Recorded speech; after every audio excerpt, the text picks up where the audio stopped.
All right, so we want to solve this exponential equation. On the left, we have 3 to the power of x plus 1. On the right side, we have 5 to the power of 2x minus 1. Okay, so first things first, we notice that the bases are not the same, right? And there's obviously no way to make them to be the same. Okay, so in this case, we have to convert this into the log form. Okay, now we can, there's a couple other methods we can do, right? One of them is to take the log of both sides. Okay, uh, but let's just convert this to log form. Now you notice that they both have an exponent, right? Okay, so in that case, it doesn't really matter, right? We can take the log base 3, right? So if we take log base 3 of 5 to the 2x minus 1, right, that's going to equal x plus 1. Okay.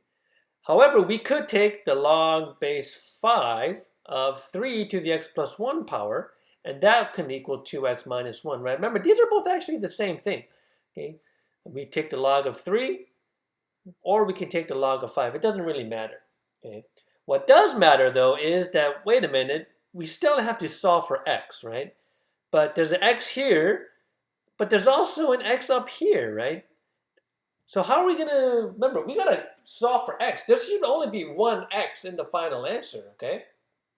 So what should we do, right? Well, it actually turns out pretty neat, right? In this case, okay, the power rule for logs is that we can actually bring down the 2x minus 1, right? It's 2x minus 1 times log base 3 of 5 is equal to x plus 1. Okay?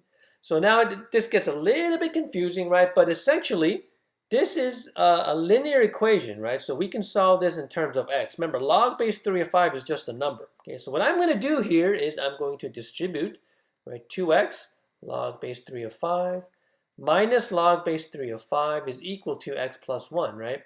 Now remember, the key is we want to solve for x, right? We want to get x by itself. So let's combine or bring all the x's to one side.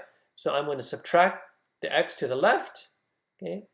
But at the same time, I should add log base 3 of 5 over to the right side, right? Notice what happens. We get 2x times log base 3 of 5 minus x equals 1 plus log base 3 of 5. And I can actually factor out the x here, right? Which is the whole point of getting them all on one side. So once we factor out the x, we get x times 2 log base 3 of 5 minus 1 equals 1 plus log base 3 of 5. And what is the last thing we can do here? Or the last thing we should do here is divide out, right? We want to get the x by itself. So what does x equal? It should equal 1 plus log base 3 of 5. All of this over 2 log base 3 of 5 minus 1.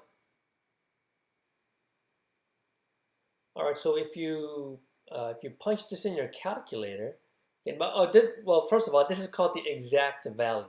Okay, we've got an x, we've got it by itself.